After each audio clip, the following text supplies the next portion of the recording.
أهلا بكم طلابي الأعزاء، طلاب الصف الثالث الثانوي. وصلنا لليلة امتحان مادة الجغرافيا.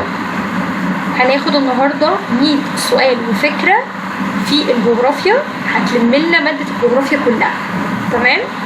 طيب يلا نبدأ مع بعض، بس قبل ما نبدأ ما تنساش تفعل الجرس وكمان تدوسوا سبسكرايب علشان يوصلكم كل جديد في القناة. ربنا يكون معاكم في كل المواد اللي جايه. يلا نبدأ مع بعض. إذا أصبح الحد السياسي بين فرنسا وأسبانيا يسير عند أقدام جبال البرانس لصالح فرنسا، فإن العلاقة بين فرنسا وأندرو سوف تشبه العلاقة بين إيه من الدول دي. تعالوا نبص هنا كده، فرنسا أهي وأسبانيا أهي. أندرو دي ما بين فرنسا وما بين أسبانيا. لو الحد السياسي اللي ما بين فرنسا وأسبانيا تمام اتشال، يعني كده بقى لصالح فرنسا أكتر، يعني المنطقة دي كده كلها بقت لصالح فرنسا أكتر. فالعلاقة ما بين فرنسا وأندرو هتكون زي العلاقة ما بين دولة إيه وإيه؟ زي العلاقة ما بين جنوب أفريقيا وليسوتو. ليسوتو أصلا دولة جيب. يعني إيه دولة جيب؟ يعني دولة جوه دولة. ليسوتو دولة جوه دولة جنوب أفريقيا. فاللي هيحصل هنا إن أندرو هتكون عبارة عن دولة جوه دولة فرنسا، هتكون عبارة عن دولة جوه دولة فرنسا. يبقى الشبه ما بين فرنسا وأندرو اللي حصل ما بينهم هيبقى ما بين الشبه جنوب أفريقيا وليسوتو. يعد مرور سفينة أجنبية غير ضار بسلامة وأمن الدولة الساحلية إقامة السفينة أثناء وجودها في المياه الإقليمية بإيه من الأنشطة دي؟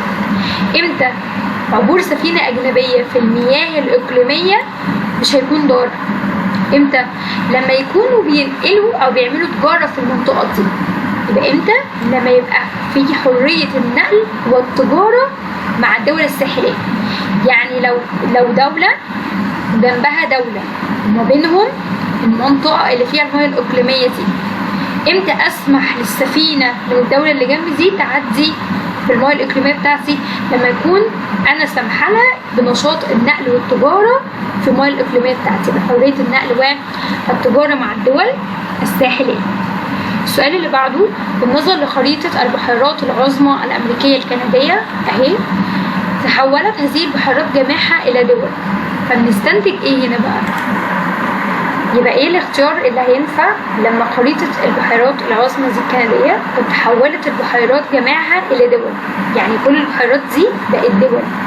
إيه اللي هيحصل؟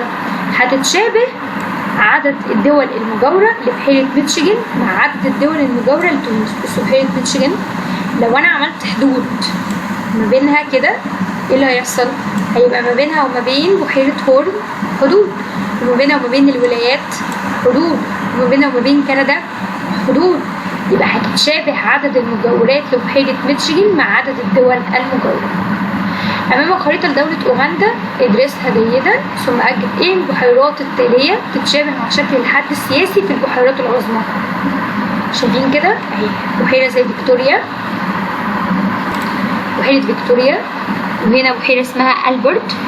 بيقولك هنا الخريطة دي امتى هتتشابه مع شكل الحدود السياسية الموجودة في البحيرات العظمى مع بحيرة ألبرت وإدوارد. ألبرت أهي وإدوارد أهي. لما البحيرتين دول شكلهم السياسي شكل إيه؟ البحيرات العظمى الموجودة في الولايات المتحدة. يبقى بحيرتين إيه اللي شكلها شكل حدودها السياسي قريبة بشكل الحدود السياسية في البحيرات العظمى اللي هي إيه؟ ألبرت وإدوارد. ألبرت وإدوارد. السؤال اللي بعده رقم 5، تتميز الحدود الفرنسية مع دولة أسبانيا عن حدودها مع ألمانيا. ليه الحدود الفرنسية مع دولة أسبانيا متميزة عن حدود فرنسا مع ألمانيا؟ ليه؟ بيقولك بسبب ارتفاع الكثافة السكانية، ولا تأثير عوامل التعرية، ولا تعزيز التواصل الحضاري، ولا الثبات والاستهلاكية؟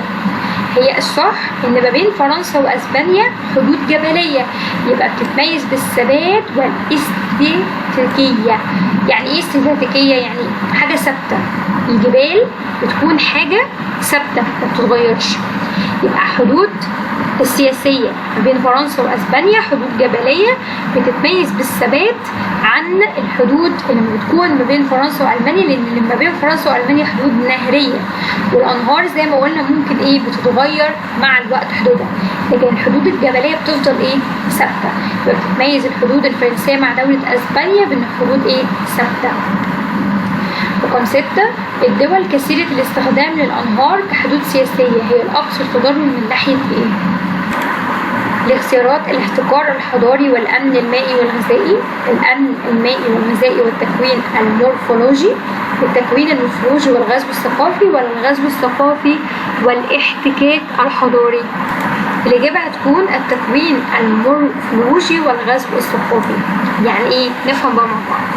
النهر بطبيعته بيغير مساره، يعني مسارات الأنهار بدل مثلا ما بتبقى كده أوقات بيغير مسارها خالص، فبالتالي ده بيأثر ازاي؟ لأن المنطقة بتاعت الدولة دي ممكن مع الوقت تبقى منطقة تابعة لدولة تانية.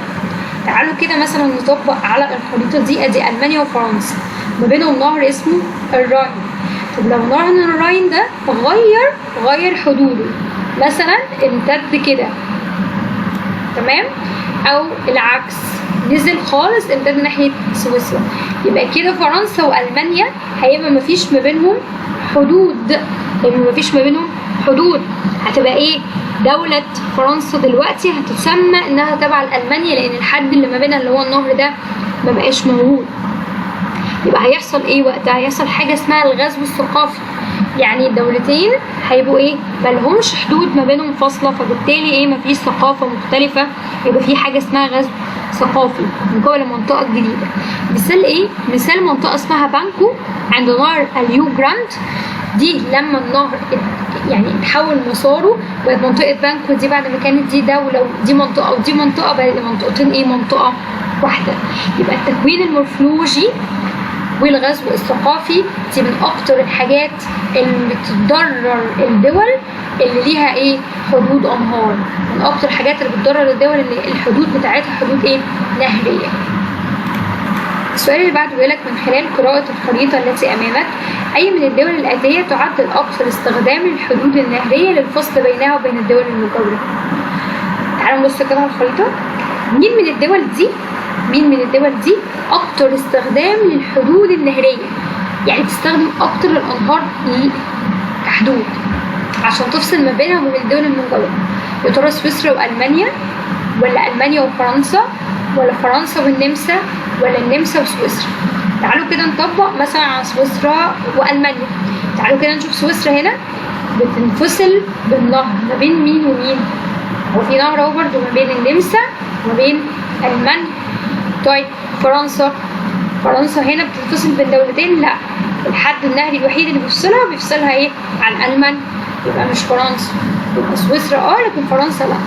طيب تعالوا المانيا كده، النهر الراين ده بيفصلها عن ايه؟ عن دولتين، عن فرنسا وعن ايه؟ سويسرا. يبقى بين الدولتين الحد النهري بيفصلهم عن الدول اللي جنبهم اللي هي ايه؟ سويسرا والمانيا، لان سويسرا بيفصلها ما بين النمسا والمانيا، والمانيا بيفصل النهر ما بين فرنسا وما بين ايه؟ سويسرا. بتختلف منطقة الرصيف القاري عن باقي المناطق المائية من حيث ايه؟ بيختلف في ايه؟ من حيث مستوى السيادة، ولا الأهمية الاقتصادية، ولا أسلوب التحديد، ولا الأهمية العسكرية؟ منطقة الرصيف القاري بتختلف حسب التحديد. أسلوب التحديد ازاي؟ أسلوب تحديد الرصيف القاري بيتم عن طريق إن هما بيحسبوا مسافة القاع تحت المية، بناء عليه بيختاروا مين أكتر من الدول تاخد منطقة الرصيف القاري أكتر. يبقى بتختلف منطقة الرصيف القاري ازاي؟ حسب أسلوب التحديد، لأن أسلوب التحديد هو اللي بيوضح لي مسافة القاع تحت المية ومنها بعمل ايه؟ الرصيف القاري. تاني أكتر الدول استفادة من بحيرة فيكتوريا بتقع بأكملها في نص الكرة التي تقع فيها دولة ايه؟ تاني دولة بتستفيد من بحيرة فيكتوريا بتقع بأكملها في نص الكرة اللي بتقع في دولة ايه؟ ثانيا نفهم السؤال ده واحدة واحدة. بيقولك ايه اكتر دولة استفادت من بحيرة فيكتوريا؟ تاني اكتر دولة هي اوغندا. بصوا كده هتلاقوا اكتر تاني دولة مستفيدة من بحيرة فيكتوريا. طيب اوغندا دي تقع فين؟ بتقع في نص الكرة، الشرقي من القارة، نص الكرة الشرقي. مين من الدول اللي مكتوبة دي شبهها؟ يا ترى المغرب في الشمال فوق، الجزائر في الشمال، البرازيل موجودة في الشرق بس موجودة في الشرق الجنوبي يعني بعد اوغندا تحت شوية. طب مين بقى اللي بتتفق زي اوغندا بتقع في نص الكرة الشرقي؟ دولة اسمها باكستان، دي في قارة اسيا. دي بتقع فين بالظبط؟ بتقع في نص الكرة الشرقي للقارة. يبقى تاني هو ربط لك حاجتين ببعض، بيقولك مين اكتر الدول في الخريطة دي مستفيدة من بحيرة فيكتوريا؟ طبعا تاني اكتر واحدة هي اوغندا. طب اوغندا دي موجودة فين بالظبط؟ في نص الكرة الشرقي من قارة افريقيا. طب في نص الكرة الشرقي من قارة افريقيا مين الدولة من دول اللي شبهها؟ طبعا باكستان هي اللي بتقع فين؟ في الشرق من قارة اسيا. وتشير الصورة اللي أمامك إلى أحد التجارب النووية وسط المحيط الهادي. حدد الدول التي من المتوقع أن تقوم بهذه التجربة. دي تجربة نووية. تعالوا كده نفكر مع بعض مين من الدول دي ممكن تقوم بالتجربة الغريبة دي اللي هي التجربة النووية في المحيط الهادي. يا ترى هتبقى الصين والهند وأفغانستان، ولا روسيا والسنغال وبريطانيا، ولا فرنسا والهند وتشاد، ولا بريطانيا وفرنسا والصين؟ وركز ان هو قالك الثلاث دول مع بعض. مين اكتر 3 دول في دول هتقدر تعمل التجربة النووية بتاعتها في المحيط الهادي؟ هما بريطانيا وفرنسا والصين. طب اشمعنى ال3 دول دول؟ لان الدول دي قوية، ليها وزن سياسي، وبتقدر تفرض سيطرتها على المياه المحيطة. دول قوية وزنها السياسي قوي، فتقدر انها تفرض سيطرتها على اي ميه محايده وتبدا تعمل فيها التجارب النوويه اللي هي عايزاها. يبقى مين اكتر 3 دول في دول تقدر تستخدم الميه المحايده وتعمل فيها التجارب النوويه؟ هي بريطانيا وفرنسا والصين.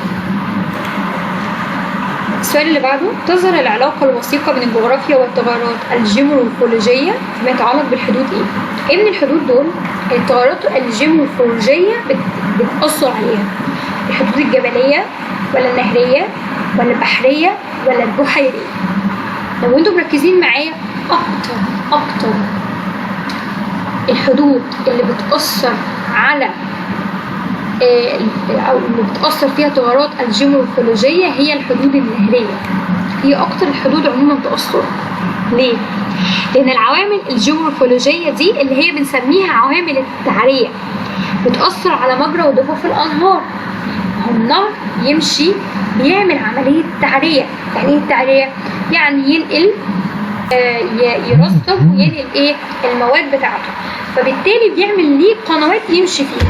اوقات بيغير مساره قناه، اوقات بيغير مساره. فدي اكتر التغيرات الجيومورفولوجية اللي هي عوامل التعرية بتبان فين؟ في الانهار، في الحدود النهرية. من خلال الخريطة التي امامك بحيرة تشاد بتتشابه في تقسيمها الحدود دي مع بحيرة ايه من البحيرات دي تشاد شبهها؟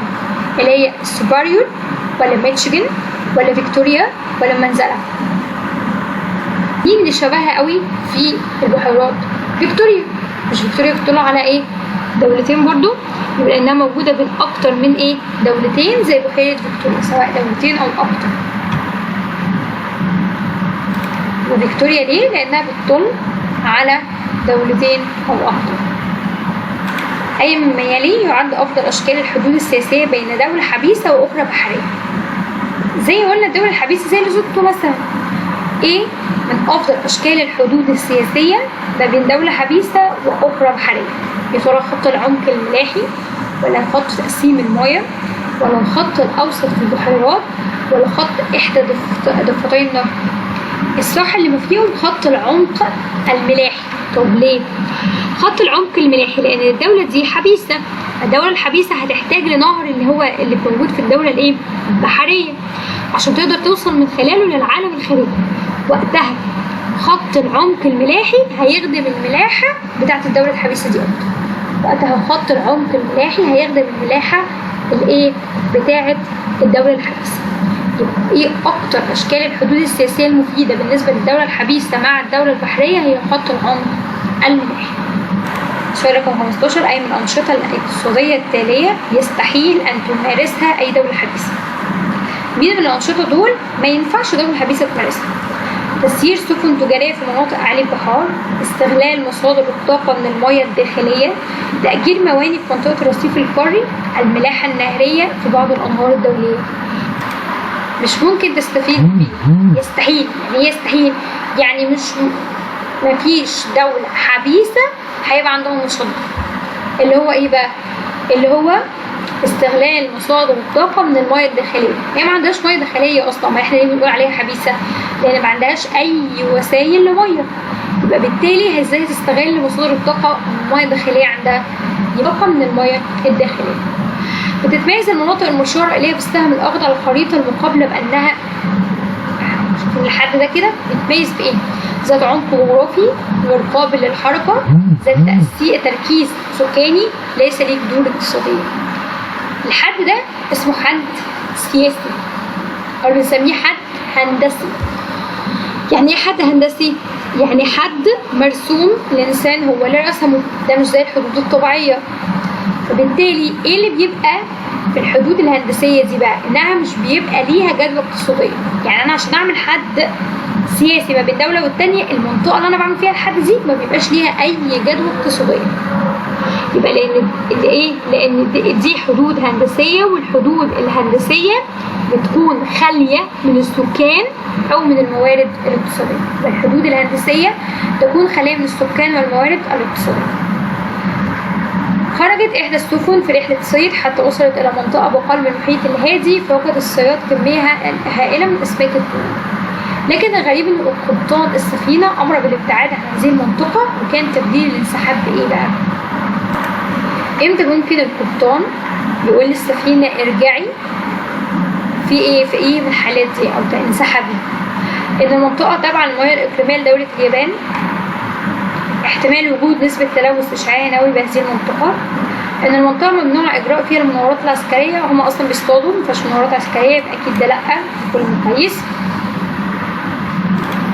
هذه المنطقة مشاعة للبشرية وليست حكر الأحد، برضو ده مش حقيقي. يبقى فين بقى الإجابة؟ إن احتمال وجود نسبة تلوث إشعاعي بهذه المنطقة. ليه بقى؟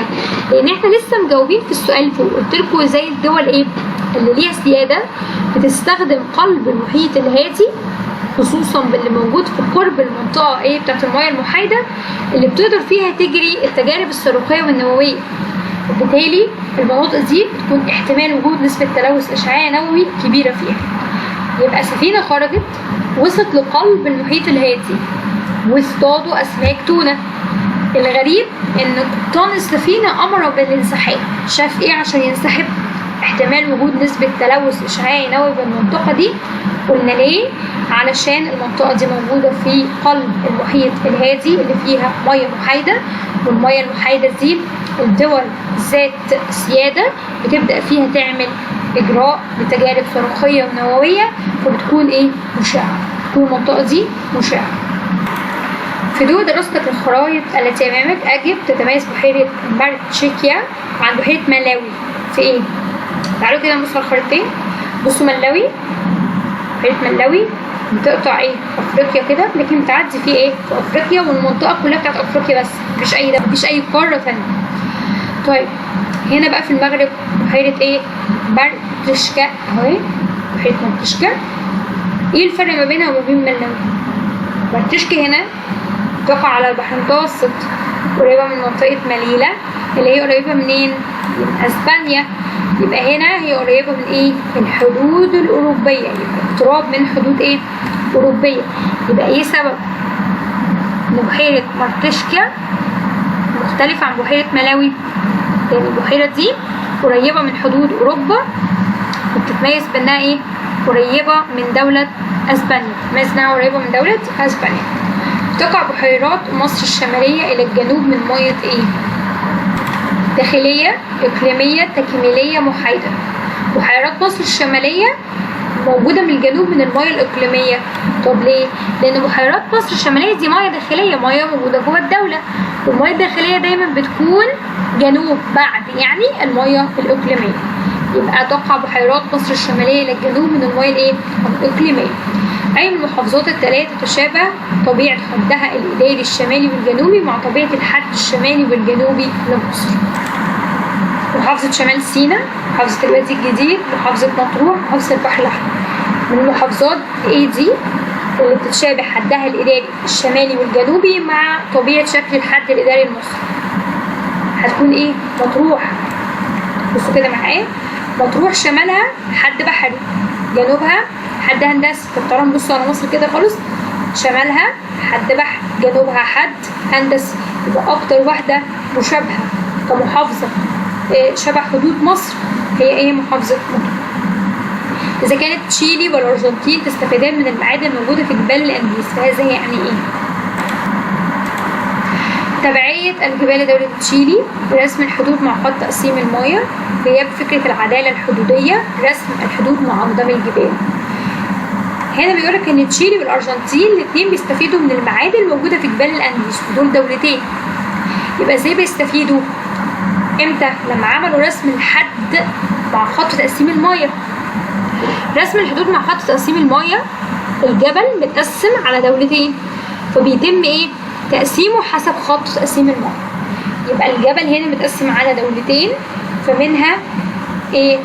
انه بيتقسم حسب خط تقسيم المياه. بينطبق مضمون العبارة المقابلة عليه. بعد تفشي العديد من الأمراض والأوبئة زادت أهمية إحدى وظائف الحدود السياسية وإحدى مناطق المياه بشكل ملحوظ. إيه مضمون العبارة؟ لما اتفشت الأمراض زادت أهمية إن يبقى في حدود سياسية وتكون ملحوظة. تمام؟ فمين من الوظائف دي اللي طبقت العبارة دي؟ وظيفة الفصل بين الدولة والمياه الداخلية، وظيفة الحماية والأمن والمياه الإقليمية، الوظيفة الاقتصادية والمياه الإقليمية، الوظيفة السياسية والمياه الدولية. هنا العديد من الأوبئة والأمراض هتمشي مع الوظيفة الاقتصادية للمياه الإقليمية. طب ليه؟ لأن في الوظيفة الاقتصادية بتفتش البضائع وبنتأكد من صلاحيتها وجودتها. المياه الإقليمية برضو بنفتش فيها إيه؟ تفتيش صحي وتفتيش للبضائع. يبقى العبارة بتاعت تفشي العديد من الأمراض، فابتدينا نهتم بالحدود السياسية والمياه.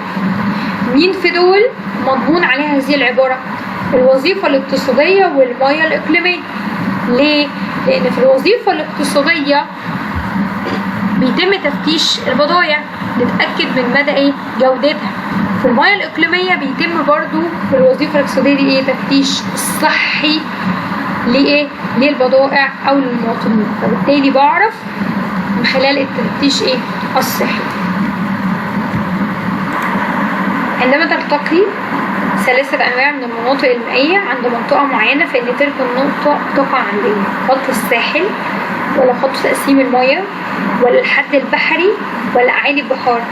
لما 3 أنواع من المناطق المائية بتلتقي في نقطة معينة، يعني مياه من 3 مناطق بتلتقي في مياه معينة. لما بتلتقي ده بقى بتلتقي عند ايه؟ عند أعالي البحار ولا الحد البحري ولا خط تقسيم المياه ولا خط الساحل؟ بتلتقي عند خط الساحل. طب اشمعنى خط الساحل؟ لأن خط الساحل بيفصل بينهم. مناطق الالتقاء بين الاقتصاد البري والاقتصاد البحري لدولة تتمثل فين؟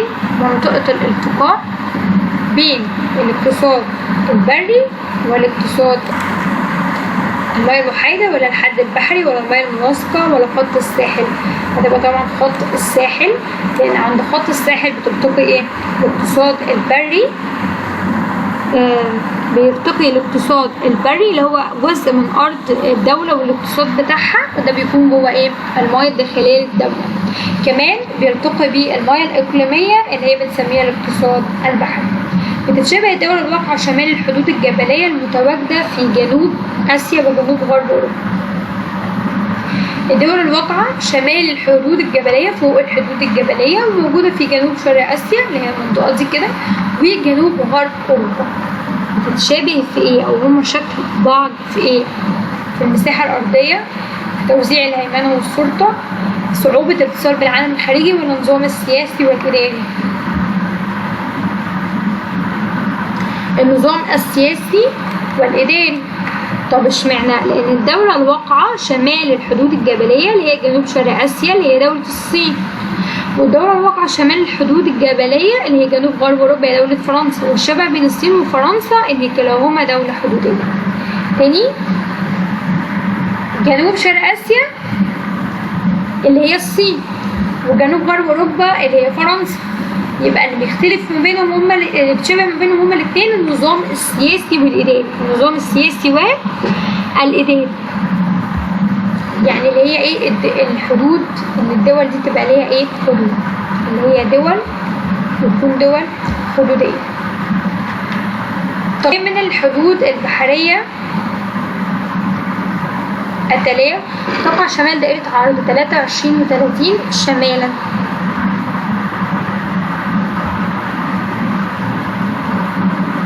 سوبريرو، فيكتوريا، ميتشيغان، ملاوي. هي هتبقى ايه من دول؟ هتبقى سوبريرو اللي هي بتقع ايه ما بين دائرة عرض 30 و 23 شمال.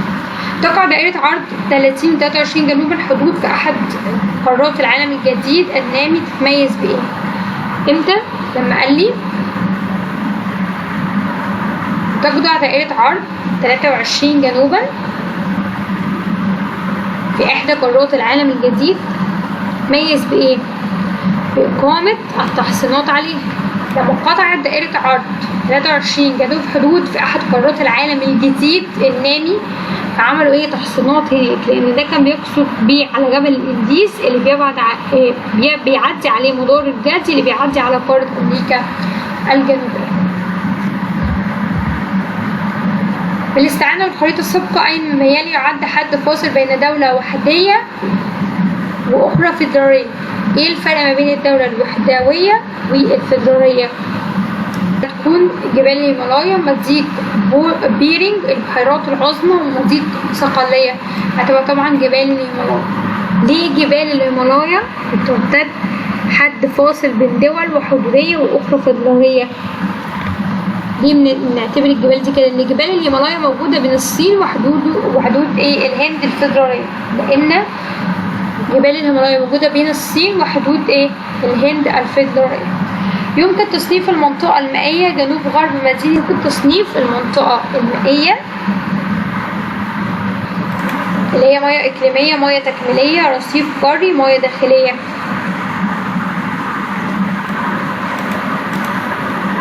هي هتكون ايه المياه الداخلية؟ هتكون المياه الداخلية لأن دي جزء من أرض هولندا، إن لغاية دي جزء من ايه من أرض هولندا. كده نكون خلصنا مراجعتنا النهارده. اتمنى تكون مفيده بالنسبه لكم وقدرتوا تجمعوا منها اكتر اسئله تقدروا تحلوها. نركز ان احنا نحل اكبر عدد الاسئله اللي نقدر عليه، لان كتر التكرار في الاسئله هو اللي بيعرفك الاجابه الصح وبيعلمك تفرق بينها بسرعه كمان. ربنا معاكم في امتحاناتكم اللي جايه بالاخص في الجغرافيا، وبتمنى ان الشرح كان يبقى سهل بالنسبه لكم. ما تنسوش تشتركوا في القناه وتفعلوا الجرس عشان يوصلكم كل جديد. كنتم مع ميس عايده ميكائيل.